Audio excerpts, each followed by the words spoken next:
Hello, everybody. Welcome to the Hindsight podcast. We're delighted to have you join us. It's a pleasure to always have you join us, pretty much, because we see all the love we get on social media, on Twitter, Instagram, YouTube, pretty much. All the comments are pretty much appreciated by the guys. We have an interesting cast. So obviously, we have Lucky Rufai in on Monday, and of course, we have a new addition in Kendi, who's just had a baptism of fire in many ways as to what the biggest clubs in the world are. Kendi, it's good to meet you as well. Great stuff. I like the hair, by the way. You have a compage right here. As far as why are both of you wearing green caps? I'll take my own off because I think he copied me. But yeah. How's it going? Good. Yeah, it's been good. It's been good. Life, really. Yeah, life is good. You're a football fan, right? So what team you support? Am I allowed to say that? Yeah, why not? I'm a Chelsea fan. Chelsea That's why fan, right. life has been good for us. Life has been great for Chelsea fans. I can tell you that for free, especially because you're playing Liverpool next week, which will be great. Next week on Saturday. Saturday, Saturday, right? yes. So I always feel like we record a week before, right? So good talk to you, Ini. Always a pleasure. Yeah, it's been a crazy week for an Arsenal fan. I mean, it's no, seriously, it was. I mean, I'm watching the Chelsea game on Sunday. I'm laughing all evening because I really pity. So you have Pablo Mari. for you have managed to cross the divide of pain to laughter. Right? No. I've crossed to reality, understanding. You can't expect so much. I mean, I'm going into this game. I know we're going to get beaten. So the fact that we lost 2-0 was a positive. Right. No, I'm watching that game. I'm like, they are going to beat us silly. Right. You know, first 10 minutes, I'm looking at Pablo Mari, and my word, he was shambles, absolute shambles.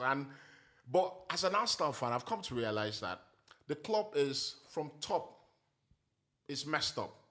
People talk about the playing personnel, talk about the football.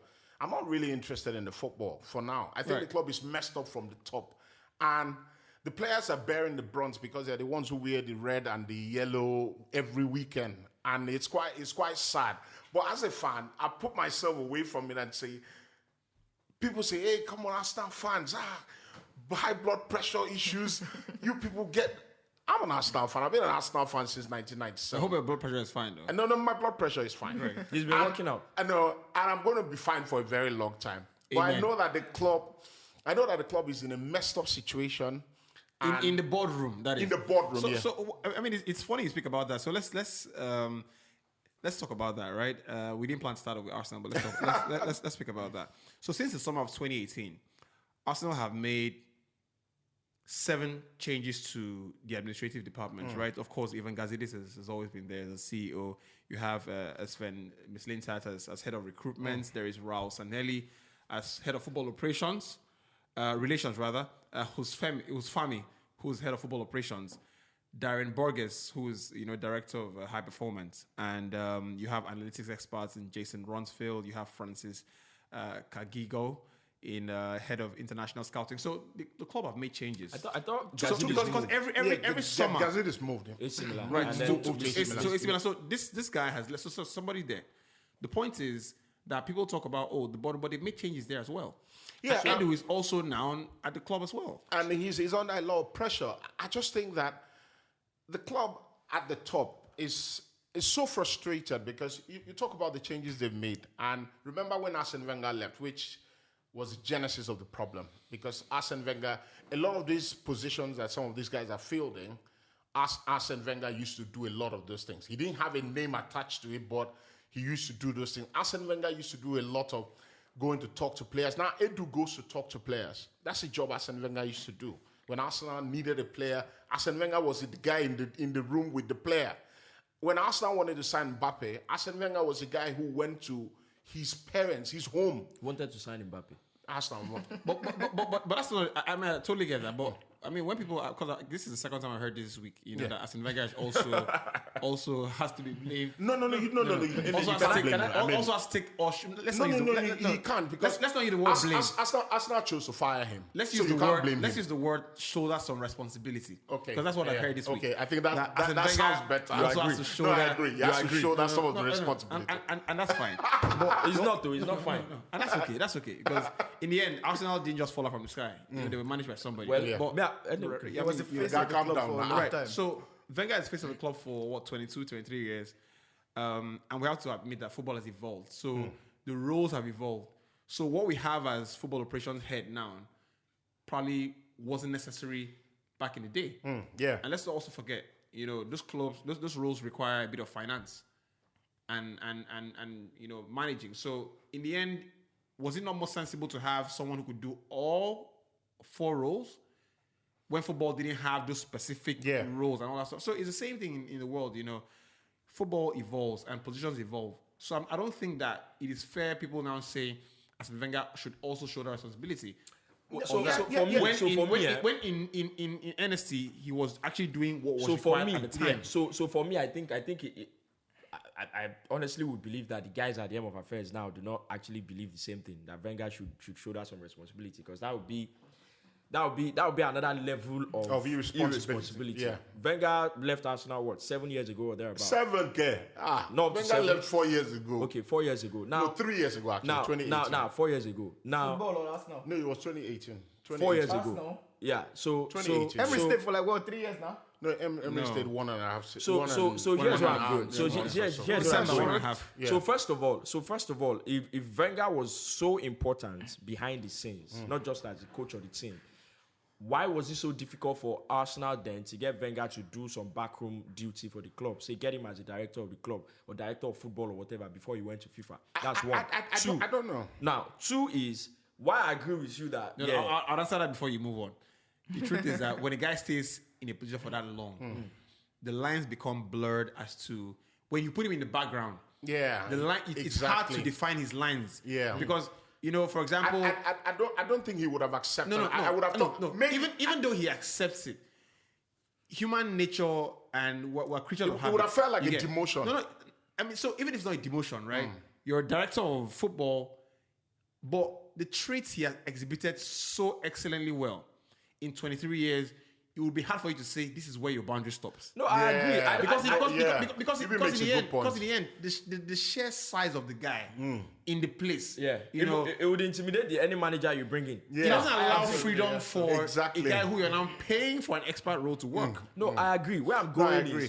going is if you are saying that, Wenger should shoulder some responsibility because he was so important behind the scenes, then how about you get him some job if these people that are there can't do it? So the second thing is I was going to say was that why I agree with the fact that you can blame the players but the board needs to shoulder all of the responsibility. For me, I think the only thing that needs to change is the fact that there's no ruthlessness anywhere in the fabric of Arsenal. From the top. Yeah, And I what agree. What have you got to lose if you're ruthless as a football club? Because really, it's different from conventional jobs in other industries where if you sack this accountant, the chances that he's going to get another job, you can't really, it's a lot different than when you say this guy is not good enough for my team. The chances that he's going to get another team to play for is really higher than when you sack a normal guy in the conventional industry. I don't know if you get what I'm saying. Yeah. So what have you got to lose if you are ruthless as a football club? This guy is not good enough. He leaves the team. This manager is not good enough. He leaves. So for me, the comfortability started from when Wenger was there. around. But because of how good Wenger was and because of how it was so hard to. it was it was so hard He because was getting I think things the done. comfortability Hard to thing, do like what? you said, started with Wenger. Hard to do what? Because it's very hard to tell Wenger, a guy who has won you Premier League titles, who's won UFA Cups, come on. To leave.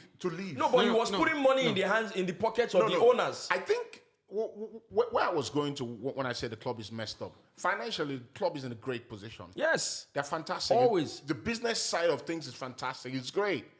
But the people who run the club don't care about the football side of things that much. Because if they do, they won't be making some decisions. I mean, who signed Willian and paid him £220,000 An a American week? establishment nowadays. For that, I have to call in Arteta there. No. Because so managers stock rises, managers work with stock, right? Their stock is highest when they're being hired, right?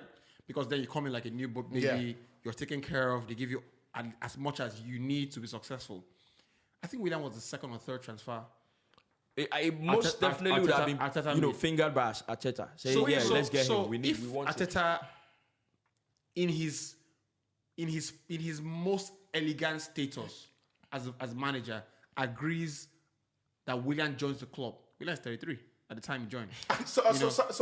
I'll allow you go. I think he has to, Yubi. more than anybody, take Olakule the is for a that. Chelsea fan and he will know this. Do you think Abramovich will allow his club sign a 33-year-old? For what now? That's what we're going. No. Because we still hear that in 2007, Chelsea went and signed Andrei Shevchenko. And it is signing the coach wanted. That Abramovich wanted the signing. Yeah. Do you think a club owner will allow his club that is thinking well going forward to go and sign a 33-year-old? No, I think the problem came from... While you will criticize Arteta, and I'm very certain he was the one who sanctioned the move, because if he didn't sanction the move, the club wouldn't have gotten to buy him. And it goes back to the point Olakule was making. Everyone is comfortable around. The space is very comfortable. I see Chambers make a mistake, and instead of getting a rollicking, I'm seeing somebody give him a pat on the back. Don't worry, better luck next time. When in some certain spaces, you make a mistake and your teammate is telling you, don't mess with me again. Don't do that again. I used to see Arsenal when Lehmann was the goalkeeper. Myself and Olakule were having a good discussion the other day when the second goal against Brentford. With Lehmann in that post, nobody in that space gets comfortable. Nobody wants to go near the goalkeeper. You know, Arsenal-Chelsea, something similar happened. Yeah, against Drogba. No. This last game, Arsenal-Chelsea. Yeah. Where I can't remember the Arsenal player. I think Aspilicueta. Aspilicueta went in there, first of all, shoved him a bit, get in between Mendy and the guy, and the referee came and spoke to them. He said, no problem, but he shouldn't go close to my goalkeeper. So everybody is comfortable. From top, we're in a great financial position. It's fine. We're good. We're not losing money in the market. We're good. We're selling our jerseys. Arsenal tickets are one of the most expensive, if not the most expensive. 800 pounds plus. But It's a messed up situation. Right. And it's a situation where you feel someone just needs to salvage the club because it's going very, very bad. You fancy a job there? No, some of these Qatari guys, I mean, we're hearing there's some Qatar guy, family, one of the Qatari families, they need to come and salvage the club because... You need Abramovich, sell the club to Abramovich. Never understand. Who thought it was a good decision it's funny, right? To go for City's assistant manager? I thought Arsenal really shot themselves in the foot with that decision. That's another thing. Yeah. Why they took themselves a level further from which goes back to why are you getting City's assistant manager? Which goes back to what it makes no sense. For me, I've never had a job in management, and then you went in for him. Why? Because he plays on that Guardiola. And guess what? In the second half against Chelsea, I sat down. I was watching the game in the first half as a fan. Second half, I chose to watch it as an analyst. I sat down and I looked at the players and I said, some of these players need a particular manager to come in here and make them better players. Someone like Holding. Holding is a player who's got a bit of character. I'm not a big fan of him, but I noticed something he was doing. He noticed Drogba was bullying Murray. He pushed Murray off. Lukaku, you mean? Lukaku, sorry. He was going... So you can be mistaken to take him like Drogba because he put a performance like Drogba. No. He was going up against Lukaku, and Lukaku didn't beat him as much as he was beating Murray. So he's got a bit of character. Give that kind of young boy who's still... His career is still neither here nor there. Give him a Jose Mourinho or give him a manager like an Antonio Conte. Someone who will come in and tell him, I'm not going to accept rubbish. And he knows that I'm not going to make mistakes and I'm going to be condoned around this space. So the idea I have is, I think in working in broadcast for a couple of years there, and look, I tell Rufai all the time, football is the theater of life. So I watch football as a football fan first, then of course as journalist, as an analyst, and all that stuff. But I always say football is theater of life because it teaches you a lot of things in real life. So as a broadcaster, right, and you can apply this to coaching job. When you start, you think you're very talented. Yeah, you actually know you're very good, right? But until you do some jobs, execute some briefs on some sets, with different crowds, with different producers, different personalities, you're not tested to know exactly if what you say is value, right? So until you do those jobs, you don't know how good you are. Yeah. It's all in your head, right? I'm a fantastic analyst. Well, get on the set, turn lights on, cameras on, question on the spot, answer, provide solutions, profile solutions. You get. go up against, a debate, prove your point, make your point, pass your point across. You don't know that until you do those things. Exactly. It's the same for football managers. So how the biggest clubs at the highest levels don't realize that. So for example, we're talking about the Arsenal game, right? Arsenal-Chelsea game. If you hire a guy like Conte has seen at least 600 games in his managerial career. And the truth is that there are scenarios he has seen before. Yeah. Football. Yeah, absolutely. There are scenarios he has seen before. We're getting battered. We're getting dominated. How did I fix that thing that time? I probably fixed it in 20 games and we've come on the better side. You see, that's something to fall back on. His cushion. His experience to, when you go to a library, you check out the bookshelf, Conte can go back into his residual memory and think, that was against Atalanta, I can do that. This guy was battering, we need to do this. Arteta doesn't have that repertoire. Guys, I said I was going to say this when I come here. How Conte made him a better player. I said I was going to say this when I come here. And this is, forgive me, I'm allowed to be a fan for a moment. I've looked at Arteta and I just have a feeling he is a weak manager. I'm sorry. But that's exactly what I was going to say. I've said this because I've seen a bit of scenario. Yeah. Guendouzi, feisty character, very silly boy. Took him out of the team. But that boy has got character. He took him out of the team. Against Chelsea, that boy would have rallied that team. I'm probably got a red card. Maybe not. No. How many red cards did he get at Arsenal? Arteta doesn't like players who question him, who will show a bit of defiance, if you like. He takes him out of the team. Another character, Torreira, he says he's not in his plans. That's a character. That's someone who gets the crowd going. Takes him out of the team. William Saliba hasn't played a single game for Arsenal. And Arteta thinks he's not good enough. The boy grants an interview when he goes on loan last season at Nice and says, I wasn't given a chance at the club. I want to get a chance. The manager thinks he's not good enough. Now, if that player is not good enough, Pablo Mari is good enough to play for Arsenal. So I just feel that he's got a bit of discomfort coaching top players, character players. I'll finish the point, right? I think he makes a brilliant point with the fact that sometimes because you're not as confident in your abilities, you don't want powerful characters around you because that means they diminish your own importance, right? Hypothetical, but there's also a point you can make about him being out of his depth. That's true, right? Yeah. So before we say Arteta is not good enough, there are levels of a football job that you need a certain level of experience to be in, and it's not about being good or being bad or not talented or not being talented. It's just about having the experience to manage those situations, right? And I think that he's out of his depth. So do I think that Arteta is has got a football brain? If 60% of people in the world or managers he has worked with who are some of the best, Mourinho speaks highly of Arteta, Pep Guardiola does that. I think I have to lean on their experience and say, I think he knows the game.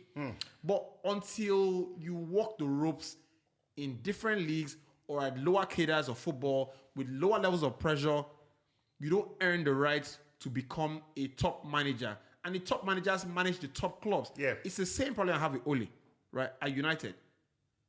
When push comes to shove, in a title race, a 4-horse race, City, Chelsea, Liverpool, they can all hold their own. Yeah. Can you hold your own? I don't think so. You've never been there before. So you can't do exactly. it. Right? And you have to do it in a relegation fight. Right? You probably don't have to. But sometimes you have to do it to stay up in the Premier League or stay up in the Championship or stay up in Ligue 1. And you know what it means to keep the team's quality away from the noise. If push comes to shove in the title race, on the final 4 days of the league, final 4 games of the league, there's Chelsea involved with Tuchel. There is Liverpool with Klopp. There is Pep Guardiola with City. And there's United, top of the table. He will lose that position because he doesn't know what it means to hold his nerve. Because he hasn't learnt it. You cannot learn at the top clubs. And I think that before we go into this conversation about if Arteta is not good enough, that's all subjective. But I think that, like you mentioned before, how do you hire a guy like Arteta in the most difficult period of a club of 40 years of the club? It is 35 years. Guess what? Unpopular opinion, I'd go to West Ham and poach David Moyes. and say, No, but you want a certain type of football. just give us another 2 years. Because first of all, what Arsenal needs is stability. I'll stop you for a minute. So, because Arteta is having a bad time at Arsenal, a lot of Arsenal fans can turn around and then start speaking about, you go poach David Moyes and all that. And I think that's fine. But this was what some of us were telling you guys before you hired Arteta. At the time you hired Emery, I remember telling you, I don't think it was going to work. Yeah, but you see, Arsenal fans believe that we want to play football in a certain way. That's the only reason why you can explain going to get Arteta, that was an assistant manager, to Pep, because you want to play a certain way. You're not. As a matter of fact, if it wasn't for the fact that it got to the point where it was becoming shameful that Arsenal weren't really winning anything, Arsenal fans wouldn't put pressure on the owners of Arsenal to fire Wenger. True. It was really becoming shameful. That was the only reason why Arsenal fans put that pressure on. So you have to be honest with yourself. Are you okay with playing fancy football and being the mud boys of the big boys? No, you actually want to win something? The truth with Wenger is that, you see, a lot of people say, put pressure on Wenger. But the thing is that Wenger earned the right to stretch his capital. True. To stretch his stock. Yeah. You get. He earned that right. He holds a record that would never beat in the Premier League ever. I think it's important to I mean, we can talk about all the problems. What should be the solution to us? The solution, there has to be going forward. There has to be a determination from the board that we're going to arrest the situation. I hate cliches. I think the only way Arsenal get out of the problem they are in at the moment is if they change the owner. Yes. Yeah, absolutely. It has to be a owner who is in tune There with has football. to be a change I think body language from the top is always very assertive. Yeah, it has to be uncompromising. You need to know. You from the know top. exactly from the top what is expected. know from the biggest clubs in the world have owners who are very, very interested in the football. Abramovich? When Chelsea buy players, they've gone and spent 50-something million pounds on Timo Werner. And he didn't score goals. He didn't have quite a horrible season, but he didn't score a lot of goals. Chelsea have gone, bought a 97 million pound striker. What they're telling Timo Werner is, we're going to ship you out of the door if you're not performing. Right. That's what needs to happen at Arsenal. No. So I'm Chambers. I'm comfortable. I play for Arsenal. I've been hearing Chambers. Why is it a scapegoat though? No. Chambers is an okay player. He's not just an Arsenal player. He's an okay player. I mean, the ball wide too. But the reason Chambers will put be him on his comfortable toes. to stay at Arsenal is because he knows Arsenal are not bidding for Max Aarons. They're not bidding for Serginho Dest. If you're going out there and bidding for top-class fullbacks, Chambers knows, I can't be comfortable here. Yeah. So the performances will start going up. So Arsenal needs someone to come in, and it's from the top, and say, has to be from the I'm top. giving the manager 300 million pounds. Right. Go into the market and buy specialist players. So I'll tell you what, we have to leave Arsenal because I'm told we have 30 minutes to wrap up. We have a limited amount of time. It's interesting because I saw a story, and I think it's the most amazing thing I've read this week. Abramovich was in London trying to scout for clubs to buy. So he saw Arsenal, and that's the club he actually came into London to buy, to be fair. Sorry, bro. And he saw a club down the road, and he said, "What club is this?" He said, Stamford Bridge. Let's go and see that one. And that's how he bought Chelsea instead. Let me be Nigerian for once. The spirit that took him to Chelsea, those people don't like Arsenal. I gotta say.